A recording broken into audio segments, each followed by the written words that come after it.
জান্নাতের গন্ধ কি পাওয়া যায়? সুবহানাল্লাহ। আচ্ছা, একটু বলেই দিই মাঝখানে। রাসূলুল্লাহ সাল্লাল্লাহু আলাইহি ওয়াসাল্লাম মেরাজে হঠাৎ সুঘ্রাণ। নবী সাল্লাল্লাহু আলাইহি ওয়াসাল্লাম বলছেন কোত্থেকে আসছে এটা? জিবরাইল আলাইহিস সালাম উত্তর দিচ্ছেন, এটা হচ্ছে ফেরাউনের মেয়ের চুল আঁচড়ে দিত একজন দাসী, যার হাত থেকে একদিন চিরুনি পড়ে গিয়েছিল। সে বলেছিল বিসমিল্লাহ বলে চিরুনি উঠিয়েছে, উঠে আবার আচরণ শুরু করেছে। এখন এর মেয়ে শুনে ফেলেছে বিসমিল্লাহ বলে উঠিয়েছে। সেই মেয়ে ফেরাউনকে বলল যে আপনাকে বাদ দিয়ে এই দাসী আরেকজনকে ইলাহ মানছে। তখন সেই দাসীকে গ্রেপ্তার করা হলো। তুমি কার উপাসনা করছো, কার ইবাদত করছো? সে দাসী বলছে আমি এক আল্লাহর ইবাদত করি। কে আল্লাহ? যে আল্লাহ আমাকে সৃষ্টি করেছেন, যে আল্লাহ আমার রব, যে আল্লাহ আপনারও রব। ফেরাউনকে মুখের উপর বলে দিল। এবার ফেরাউন তাকে ধরে বলছে ফিরে আসো তোমার মতাদর্শ থেকে, না হলে তোমাকে জীবন্ত আগুনে পুড়িয়ে মার। কি বলছে? আগুনে পুড়িয়ে মার। তো সে ফিরে আসে না। তখন ফেরাউন দেখলো তার সন্তান সন্ততি আছে কিনা। সন্তানরা আমাদের সফট কর্নার না। সন্তানকে ডেকে আনা হলো, দুইটা বাচ্চা, দুইটা কি তিনটা বাচ্চা। বলছে ফিরে আসো, আমাকে ইলাহ বলে স্বীকার করো, না হলে তোমার সন্তানদেরকে আগুনে ফেলে দিব। সেই মহিলা বলছে আমার তো মাত্র 3টা সন্তান, আমার যদি এর চাইতেও বেশি সন্তান থাকতো তারপর আমি ফিরে আসতাম না। একে একে মায়ের চোখের সামনে এক এক করে বাচ্চাদেরকে জীবন্ত আগুনে পুড়িয়ে ফেলা হলো। শেষমেশ সেই মেয়েটাকেও, সেই দাসীকেও জীবন্ত আগুনে পুড়িয়ে দেওয়া হলো। নবী সাল্লাল্লাহু আলাইহি সাল্লামকে জিবরাইল আলাইহিস সালাম বলছেন ওই যে ফেরাউনের দাসী, অনেকে বলেছে তার নাম আসিয়া, এই নামটা কোরআনে নাই। নবীজি পেলেন তো? অন্য কোন নবী পেয়েছেন? অন্য কোন নবীর ক্ষেত্রে এটা দলিল পাওয়া যাচ্ছে না, কিন্তু নবী সাল্লাল্লাহু আলাইহি সাল্লামের ক্ষেত্রে দলিল পাওয়া যাচ্ছে। আচ্ছা, এটা গেল নবীর কথা। এই ঘটনা ঘটেছে মূসা আলাইহিস সালামের যুগে, আর নবী সাল্লাল্লাহু আলাইহি সাল্লাম ঘ্রাণ পাচ্ছেন মেরাজে। চিন্তা করতে পারেন কত বছর আগে ঘটনা ঘটেছে, আমরা জানতামই না। কিন্তু যদি মেরাজে নবী সাল্লাল্লাহু আলাইহি সাল্লামের কাছে সুঘ্রাণটা না আসতো। সুবহানাল্লাহ। এরপর কি? এটা তো নবীর ক্ষেত্রে গেল। সাহাবীদের ক্ষেত্রে কি হয়েছে? একজন সাহাবী যার নাম আনাস বিন নজর। কি নাম? আনাস বিন নজর। নামগুলো মনে রাখবেন। উহুদের মাঠে বিশাল যুদ্ধ হচ্ছে। আমরা জানি যুদ্ধের মধ্যে প্রথম দিকে মুসলিমরা প্রায় জয়লাভ করেই ফেলেছিল, কিন্তু একটা ভুল, অনলি একটা ভুল। কি ভুল? ওই জাবাল রুমার মধ্যে 50 জন তীরন্দাজ সাহাবীকে রেখে দেওয়া হয়েছে। নবীজি বলেছিলেন আমরা যদি মরেও যাই, আমাদের গায়ের গোশত যদি পাখি এসে খাওয়া শুরু করে, তোমরা নামবে না এখান থেকে। বুঝতে পারছেন? কমান্ড। এটা হচ্ছে একজন নেতার আনুগত্য। কমান্ড, নেতার আনুগত্য কত বড় জিনিস দেখেন। তো যখন যুদ্ধ শুরু হয়ে গেল, হামজা রাদিয়াল্লাহু আনহু সহ অন্যান্য সাহাবীরা বীর বিক্রমে যুদ্ধ করলেন। অল্প কিছু সময়ের মধ্যেই কাফেররা পালানো শুরু করলো। যখন মুসলিমরা বীর দর্পে যুদ্ধ করে, কাফেররা পালিয়ে যায় না? যায় না? মুসলিমরা সবাই ঐক্যবদ্ধ যদি হতে পারতো, কোনো কাফেরের শক্তি ছিল নাকি ইসলামের দিকে চোখ তুলে তাকায়? আজকে আমরা যে বিভক্ত, আমরা বিভক্ত, আপোষে বিভক্ত, বিভিন্ন দলে মতাদর্শে বিভক্ত। আমাদের শক্তি কমে গেছে, হাওয়া বেরিয়ে গেছে। আমাদের যুবকরা এখন পর্নোগ্রাফি, এই গার্লফ্রেন্ড বয়ফ্রেন্ড কালচার, এই মাদক, এই জুয়া, এই জেনার পেছনে ছুটছে। আমরা নামাজ ছেড়ে দিচ্ছি, কোরআন ছেড়ে দিচ্ছি, মা বোনরা পর্দা ছেড়ে দিচ্ছেন। এই জাতি কি বিজয় লাভ করবে নাকি? আগে এই জায়গায় ঠিক করতে হবে, তারপর বিজয় আসবে ইনশাআল্লাহ তাআলা। আর বিজয় যে আসবে, এই বিষয়ে কোনো সন্দেহ আছে? কোনো সন্দেহ নাই। আমরা না পারলে আল্লাহ পাক অন্য জেনারেশনকে নিয়ে আসবেন। ওই জেনারেশন না পারলে তার পরের জেনারেশন পারবে। তারাও যদি না পারে, আমাদের দ্বারা যদি কোনো কাজই না হয়, আল্লাহ পাক অমুসলিমদেরকে হেদায়েত দিয়ে ইসলামে নিয়ে আসবেন, তাদের হাত দিয়ে বিজয় দিবেন ইনশাআল্লাহ। পৃথিবী সভ্যতা শুরু হয়েছিল একজন নবী দ্বারা, ইসলাম দ্বারা। সভ্যতা শেষও হবে ইনশাআল্লাহ তাআলা একজন নবী দ্বারা। সেই নবীর নাম কি? নবী ঈসা ইবনে মারইয়াম। মারা গেছেন না জীবিত আছেন? বহু মানুষ বিশ্বাস করে তিনি মারা গেছেন। আমরা কি বিশ্বাস করব? আল্লাহ পাক বলছেন ওয়ামা কাতালুহু ওয়ামা সালাবুহু, তারা ঈসা ইবনে মারইয়ামকে হত্যাও করে নাই, ক্রুশবিদ্ধও করে নাই। বাল রাফাআহু আল্লাহু ইলাইহি, বরং আল্লাহ তাকে তার কাছে উঠিয়ে নিয়েছেন। তিনি কোথায় আসবেন? তিনি আসবেন সিরিয়ায়। কোথায়? এই যুদ্ধ চলছে তা সিরিয়ায়, দেখেন নাই?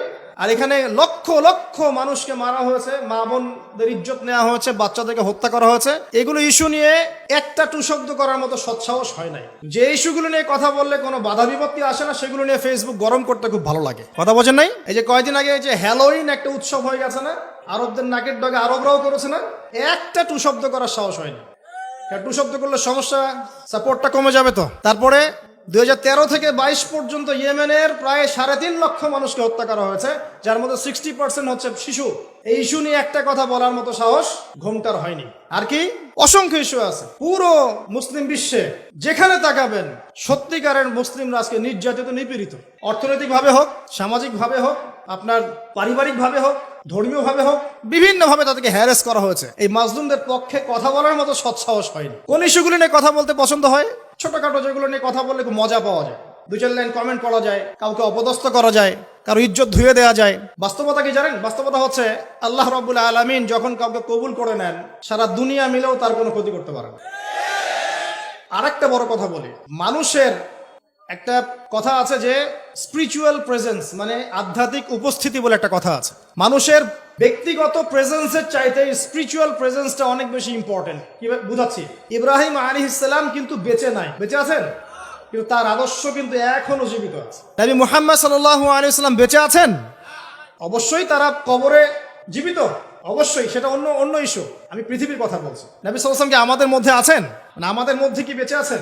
তার আদর্শ কিন্তু মরে যায় নাই। এমনকি আমরা যারা এখন অনেক বড় বড় নেতার আদর্শে আমাদের জীবন করি না, তারা কিন্তু কেউ বেঁচে নাই, বেঁচে আছে, তাদের আদর্শ কিন্তু মানুষ এখনো ফলো করছে। তো এটাকে বলে স্পিরিচুয়াল প্রেজেন্স, আধ্যাত্মিক উপস্থিতি। আল্লাহ পাক যাকে কবুল করবেন, যে হকপন্থী হবে ইনশাআল্লাহ তাআলা, সে যদি ফিজিক্যালি প্রেজেন্ট নাও থাকে, তার আধ্যাত্মিক উপস্থিতি জনগণকে পথ দেখাবে ইনশাআল্লাহ। কথা বুঝতে পারছেন? তো বিগার ইস্যুগুলো নিয়ে কথা বলার সৎসাহস হচ্ছে না। এখানে বলছিলাম যে তোমরা এই জাবাল ডুমা থেকে নামবে না যদি আমাদের দেহটাকে পাখি খেয়েও ফেলে। সাহাবীগণ প্রথমে দেখলেন আমরা প্রায় জিতে যাচ্ছি, তারা নেমে আসলেন, বললেন আল গনিম আল গনিম। তখন একটা বিপর্যয় সৃষ্টি হলো। কি বিপর্যয়?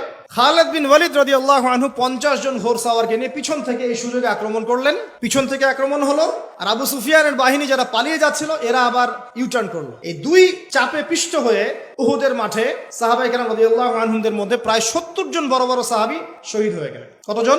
প্রায় 70 জন বড় বড় সাহাবী। তাদের মধ্যে আনসার সাহাবীদের আত্মত্যাগ ছিল বীরত্বপূর্ণ। এমনকি নবী সাল্লাল্লাহু আলাইহি ওয়াসাল্লামকেও সেদিন মার খেতে হয়েছে। দাঁত মোবারক শহীদ হয়ে গেছে, পায়ের মধ্যে আঘাত পেয়েছিলেন, এই ভ্রুর মধ্যে কড়া ঢুকে গিয়েছিল। তার পাশে মাত্র 9 জন সাহাবী ছিলেন যখন তাকে আক্রমণ করা হচ্ছে। একে একে সাহাবীরা শহীদ হতে লাগলেন। তালহা রাদিয়াল্লাহু আনহুর কথা বলা যায়, তিনি নবীজিকে নিজে ঘাড়ে করে নিয়ে উহুদ পাহাড়ের উপর উঠে গিয়েছেন, এত শক্তি ছিল তার গায়ে। আমরা যুব সমাজ কি শিক্ষা নিবে এখান থেকে? এভাবে মাদকের সাথে লাইফ লিড করলে তো হবে না। এভাবে যদি জেনা করলে তো আপনি ফিজিক্যালি স্ট্রং থাকতে পারবেন না, মানসিকভাবে স্ট্রং থাকতে পারবেন না। পর্নোগ্রাফিতে আসক্ত হলে তো আপনার শরীরে এনার্জি থাকবে না। জুয়া খেললে তো ওই রকম সাহাবীদের মতো আদর্শমান হওয়া যাবে না। নামাজ না পড়লে তো আপনার ভিতরে আধ্যাত্মিক শক্তি আসবে না। তো আমাদের যুব সমাজকে এখান থেকে শিক্ষা নিতে হবে। আল্লাহ পাক তৌফিক এনায়েত করুন। এখন সাহাবী উঠিয়ে নিয়ে গেছেন। নবী সাল্লাল্লাহু আলাইহি ওয়াসাল্লাম বলেছেন, তোমরা যদি কেউ জীবন্ত কোনো শহীদকে দেখতে চাও তাহলে তালহাকে দেখো, তার শরীরে প্রায় 60 থেকে 70টা দাগ ছিল, তারপরে তিনি শহীদ হন নাই সেদিন। আল্লাহ পাক তাকে হেফাজত করেছেন। তিনি বলছিলেন, আমি যখন যুদ্ধ করছিলাম, আর রাহিকুল মাকতুম বইটার মধ্যে আছে, আল্লাহ পাক তখন তাকে এত সাকিনা প্রশান্তি দিয়েছেন যে ঘুমে তার চোখ দিয়ে মানে শান্তির ঘুম চলে আসছে। তখন তিনি বলছেন, দুইবার আমার হাত থেকে তরোয়াল পড়ে গেছে ঘুমের চোটে। চিন্তা করতে পারেন, যুদ্ধ হচ্ছে, আল্লাহ পাক তাকে শান্তির ঘুম দিয়ে দিচ্ছেন চোখের মধ্যে। দুইবার অস্ত্র মানে তরোয়াল পড়ে যাচ্ছে হাত থেকে ঘুমের চোটে। তিনি শেষমেশ শহীদ হন নাই। নবী সাল্লাল্লাহু আলাইহি ওয়াসাল্লামকে ঘাড়ে নিয়ে উঠেছেন উহুদ পাহাড়ের উপরে। নবীজি বলছেন, তোমরা কেউ জীবন্ত শহীদকে দেখতে চাও, তালহাকে দেখো, সে জান্নাত ক্রয় করে নিয়েছে। আবু বকর রাদিয়াল্লাহু আনহু বলতেন, উহুদের দিনটা হচ্ছে তালহার দিন। তালহা যে বীরত্ব দেখিয়েছে উহুদের দিনে, সে এই কাজ দিয়েই ইনশাআল্লাহ জান্নাত ক্রয় করে নিয়েছে। কথা বুঝতে পারছেন? প্রত্যেক সাহাবীর রিপোর্ট ছিল। তো এই সময়ে একটা গুজব ছড়িয়ে পড়েছিল যে রাসূল সাল্লাল্লাহু আলাইহি ওয়াসাল্লামকে হত্যা করা হয়েছে। এমন একটা গুজব ছড়িয়ে দেওয়া হয়েছে মাঠের মধ্যে। এখন অনেক সাহাবী তরোয়াল নিয়ে বসে পড়েছেন যে নবী যদি বেঁচে না থাকেন তাহলে আমরা যুদ্ধ করে কি করবো, এরকম চিন্তা। তখন এই আনাস বিন নাদর রাদিয়াল্লাহু আনহু তিনি ঘোড়া নিয়ে ছুটছেন। পাশে দেখা হয়েছে সাদ বিন মুয়াজ রাদিয়াল্লাহু আনহুর সাথে। কার সাথে? সাদ বিন মুয়াজ, আনসার সাহাবী, বিখ্যাত সাহাবী, যার জানাজার নামাজে নবী সাল্লাল্লাহু আলাইহি ওয়াসাল্লাম বলেছেন যে 70,000 ফেরেশতা জানাজার নামাজে উপস্থিত ছিল। সুবহানাল্লাহ। কোন সাহাবী? সাদ বিন মুয়াজ। মনে রাখবেন এগুলো। আমাদের যুবকদেরকে, আমাদের আইডলদেরকে তো চিনতে হবে, আমাদের অরিজিনাল সুপার হিরোদেরকে চিনতে হবে না। আমাদের সুপার হিরো কি নেইমার, মেসি নাকি? এইসব অহেতুক কাজে সময় নষ্ট করবেন না। টোটালি ওয়েস্ট অফ টাইম, সময়ের অপচয়। জুয়া খেললে অর্থের অপচয়, আপনার যৌবনের অপচয়। সবচেয়ে বড় কথা হচ্ছে হায়াতটা নষ্ট হয়ে গেল। হায়াত নষ্ট হয়ে গেল। হ্যাঁ, খেলবেন, আমি তো খেলার পক্ষের মানুষ নাকি। খেলবেন যে খেলাতে আপনার ফিজিক্যাল উপকার আছে, ফরজ ওয়াজিব তরক হচ্ছে না। খেলতে গিয়েছেন, নামাজ মিস হলে খেলা চলবে না। ফিজিক্যাল স্ট্রাকচার ঠিক রাখার জন্য, স্ট্যামিনার বাড়ানোর জন্য, ফিজিক্যালি ফিট থাকার জন্য আপনি কায়িক খেলা কিছু খেলতে পারেন। এই খেলাগুলোর মধ্য দিয়ে আপনার ফরজ ওয়াজিবকে তরক করা যাবে না। এগুলো খেলা দেখতে বসলে আমাদের কোনো উপকার আছে? ফিজিক্যাল খেলছে ওরা আর আমরা গোল গোল করে চিল্লাচ্ছি, কোনো উপকার আছে? জাস্ট একটা চোখের ক্ষুধা, কিছু না। অথচ আপনি যদি সকালবেলা উঠে 10 রাউন্ড দিতেন পদ্মার পরে, উপকার ছিল। আধা ঘন্টা আপনারা যদি ফুটবল খেলতেন। একটা আয়াত থেকে কথা বলা শুরু করি। সূরা হুজুরাত পড়বেন, সূরা হুজুরাত। এই সূরার প্রথম 4টা আয়াত পড়লে বুঝতে পারবেন আল্লাহ রাব্বুল আলামিন সাহাবীদেরকে শিক্ষা দিচ্ছেন। কাদেরকে? নবীর সাহাবীদেরকে শিক্ষা দিচ্ছেন যে যখন রাসূল সাল্লাল্লাহু আলাইহি ওয়াসাল্লাম কথা বলবেন, তোমরা তার কণ্ঠস্বরের উপরে তোমাদের কণ্ঠস্বর নিয়ে যাবে না। যদি রাসূলের কণ্ঠস্বরের উপরে তোমাদের গলার ভয়েস চলে যায়, তোমাদের আমল ধ্বংস হয়ে যাবে, তোমরা টেরি পাবে না। এখন রাসূলের কথাগুলো কারা বলেন? আলেম ওলামারা, দ্বীনের দায়ীরা, মুআল্লিম, মুবাল্লিগরা। যে মজলিসে কোরআন এবং সুন্নাহর কথা হবে, আল্লাহ এবং তার রাসূলের কথা হবে, সেখানে উচ্চস্বরে কথাবার্তা বলা যাবে না। এটা আমার মত। এটা সরাসরি কোরআনে নাই, কিন্তু আমার মত এটা। উচ্চস্বরে অপ্রয়োজনীয় কোনো কথা চিৎকার চেঁচামেচি করা যাবে না। আমরা এখানে ইতমিনালের সাথে বসবো, হয়তো 1 ঘন্টা আলোচনা হবে। এই 1 ঘন্টা আমরা আপোষে কোনো কথাবার্তা বলবো না ইনশাআল্লাহ। মোবাইল ফোনে এত ব্যস্ত হওয়ার কোনো প্রয়োজন নাই। রেকর্ড হচ্ছে, আমাদের অফিসিয়াল মিডিয়া আছে ইনশাআল্লাহ, সময় মতো ইউটিউবে পেয়ে যাবেন ইনশাআল্লাহ। টেনশনে কিচ্ছু নাই। তখন ডাউনলোড করতে পারবেন, শেয়ারও করতে পারবেন।